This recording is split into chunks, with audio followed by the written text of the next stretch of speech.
হাবলি ইয়া উম্মতি ইয়া উম্মতি ইয়া উম্মতি।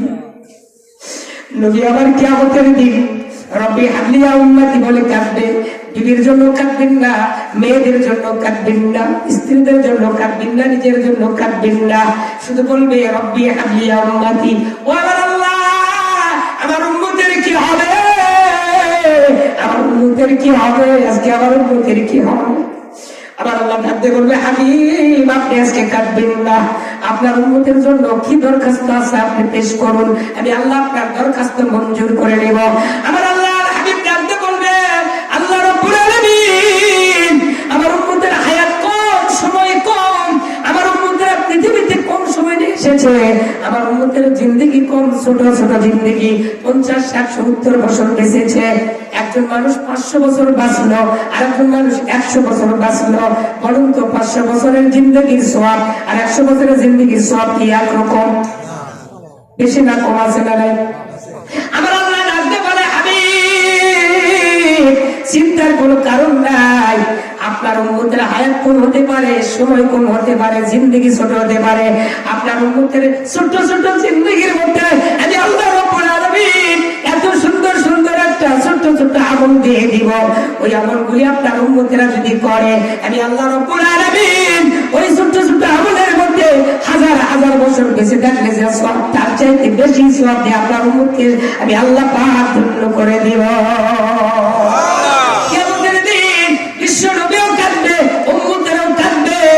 আল্লাহর হাবিব ডাকতে বলবে আল্লাহ আমার উম্মতকে যতক্ষণ পর্যন্ত জান্নাতের অনুমতি না দিবেন, আল্লাহ পাক ততক্ষণ পর্যন্ত আমি নবী শান্তি পাই না।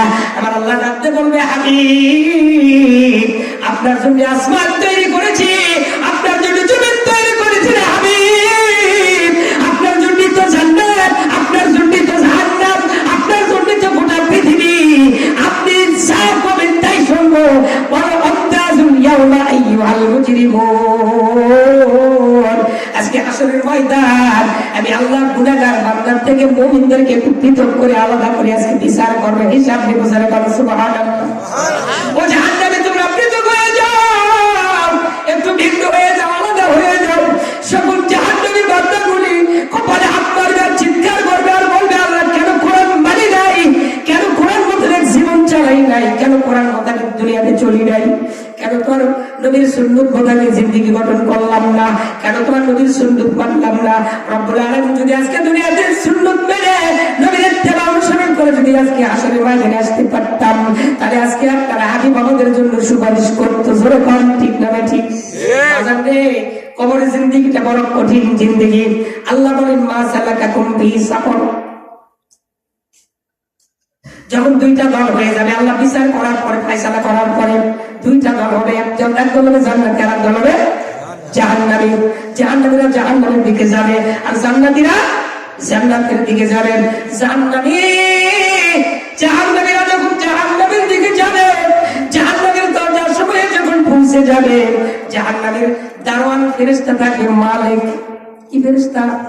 মালিক ফেরেশতা থাকবে, চিৎকার দিয়ে বলবে, চিৎকার করে বলবে মা সালাকাকুম ফি সাকর, ও জাহান্নামী তুমি জানো না এটা সাকর নামে জাহান্নাম, এত উত্তীপ্ত জাহান্নামের কঠিন আগুনের দিকে কেন আসতেছো?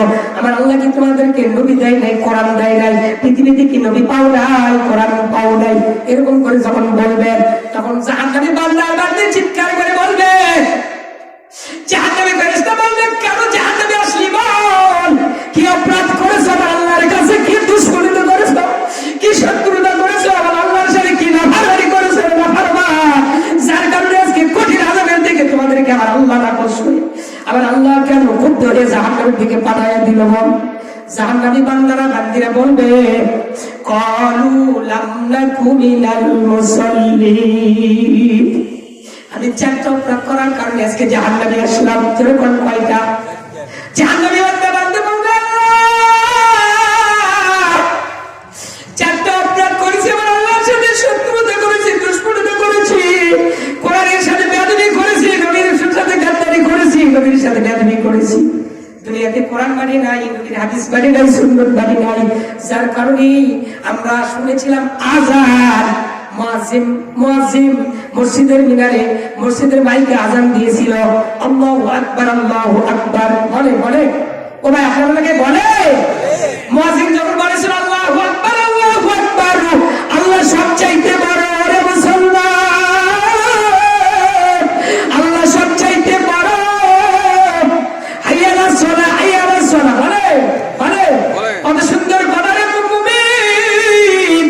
মুয়াজ্জিন কত সুন্দর করে আপনাকে ডাক দিছে, হাইয়া আলাস সালাহ হাইয়া আলাস সালাহ, সফলতার দিকে আসো, এই পথেই সফলতা, এই নামাজের মধ্যে সফলতা, মসজিদের ঘরে সফলতা, এখানে শান্তির মুমিনা। মুয়াজ্জিন ডাক দিয়ে তোকে সফলতার দিকে ডাকে, তুই এখানে মসজিদে আসিস না, আমার বলে হাইয়া আলাল ফালাহ হাইয়া আলাল ফালাহ, কামিয়াবির দিকে আয়। এই মসজিদের মধ্যে তোর কামিয়াবি আছে, নামাজের মধ্যে কামিয়াবি আছে, নামাজের মধ্যে তোর সফলতা আছে রে বান্দা। এই কারণে তো মুয়াজ্জিন বলে হাইয়া আলাস সালাহ হাইয়া আলাল ফালাহ, সফলতার দিকে আসো, কামিয়াবির দিকে আসো। দুনিয়ার মধ্যে সফলতা নাই, কামিয়াবি নাই, এর মধ্যে কিছু আযাব আর গজব, অশান্তি, দুর্ভোগ, জোরে কোন ঠিক কিনা। মসজিদে আসে নামাজ পড়বি, ওই মসজিদে তোর শান্তি, ওই মসজিদে তৃপ্তি, নামাজের মধ্যে যা কিছু নিয়ামত সব আল্লাহ দিয়ে রাখছে, জোরে কোন সুবহানাল্লাহ। জাহান্নামী বান্দা বলবে, ও জাহান্নামীর ফেরেশতা দারওয়ান, আমরা এক নম্বর অপরাধ করেছি, ক্বালু লাম নাকু মিনাল মুসাল্লিন, আযান শুনেছিলাম, মসজিদে আযান শুনেছি, আযানের আওয়াজ কানে পড়েছিল, কিন্তু ক্যারাম বোর্ড খেলাইছিল যুবক।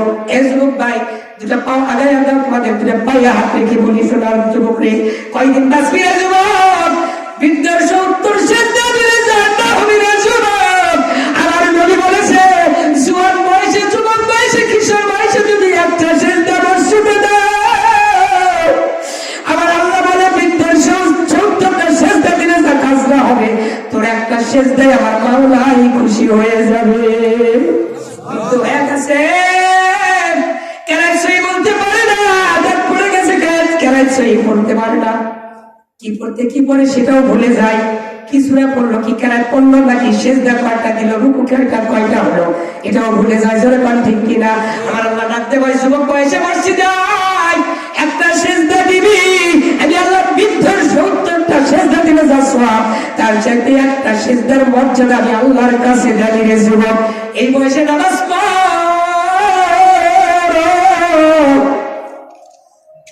দুনিয়ার সরকার 30 বছর 32 বছর 35 বছর চাকরি করার পর যখন তোমার বয়স বৃদ্ধ হয়ে যায়, 35 বছর পর তুমি যখন পেনশনে চলে আসো, তুমি যখন রিটায়ার হয়ে যাও, দুনিয়ার সরকার তোমার বেতন বন্ধ করে না, দুনিয়ার সরকার তোমার হাফ বয়সে বেতন দেয়, সারা জীবন পর যতদিন তুমি বাঁচবা। কথা বলেন ঠিক কিনা? সরকারি চাকরি যারা করে বাবা, চাকরি শেষ হয়ে যায়, পেনশনে যাওয়ার পরে তার বেতন কিন্তু বন্ধ হয় না, যা বেতন পাচ্ছিল তার হাফ বেতন কিন্তু জীবন ভর পায়, তাও শেষ করে না। আপনি মরে গেছেন, আপনার ওয়াইফ, আপনার স্ত্রী তার হাফ বেতন পাইতে থাকে।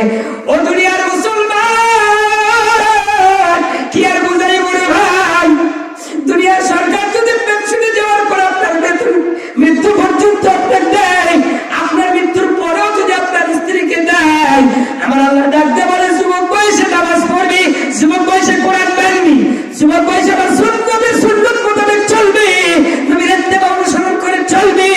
বৃদ্ধ যখন হয়ে যাবে, দাঁত পড়ে যাবে, চুল পেকে যাবে, কুমার শক্তি কমে যাবে, তোর বৃদ্ধ বয়সে নামাজ ঢিল হয়ে যাবে, সবকিছু ঠিকঠাক করতে পারবি না। আমি আল্লাহ রাব্বুল আলামিন যুবক বয়সের নামাজের বরকতের কারণে শেষ বয়সে যে নামাজ পড়বি, যে ঢিলা নামাজ পড়বি, যে ভুল ভালা পড়বি, আমি আল্লাহ রাব্বুল আলামিন ওই যুবক বয়সের নামাজের বদলতে বৃদ্ধ বয়সের নামাজটাও যুবকের দ্বারা আমি আল্লাহ পাক পরিপূর্ণ সওয়াব দান করে দিব। এই মুসলমান কোনদিন জাহান্নামে যাবে না। তাহলে জাহান্নামে যাওয়ার 1 নম্বর কারণ হলো নামাজ কাজা। 1 নম্বর কি ভাই? নামাজ কাজা। ক্বালু লাম নাকু মিনাল মুসাল্লিন, 1 নম্বর নামাজ কাজা করেছি। ও জাহান্নামের দারোয়ান ফেরেশতা, এই জন্য আমার আল্লাহ আমার প্রতি নারাজ, নাখুশ হয়ে গেছে, আমার প্রতি ক্রুদ্ধ হয়ে গেছে, বেজার হয়ে গেছে। এই কারণে তো জাহান্নামের দিকে আসলাম। প্রশ্ন করা হবে, তুই 2 নম্বর কি অপরাধ আল্লাহর কাছে করেছো, জানতে চাই। এবার জাহান্নামের বান্দা ডাকতে বলবে, ও জাহান্নামের দারোয়ান, আমি 2 নম্বর অপরাধ করেছি, ওয়ালাম নাকু নুতঈমুল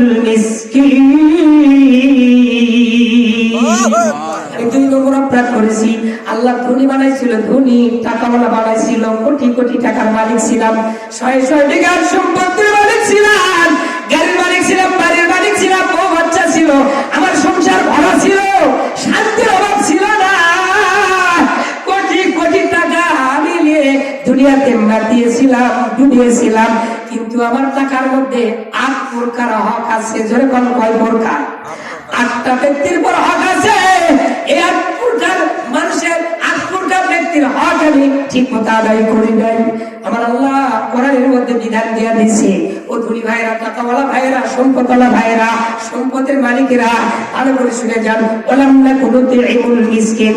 আমার ২ নম্বর অপরাধ হলো টাকাওয়ালা ছিলাম, বাড়ি গাড়ি ছিল, কোটি কোটি টাকা ছিল, কিন্তু সম্পদের হক ব্যবহার করি নাই, যাকাত দেই নাই।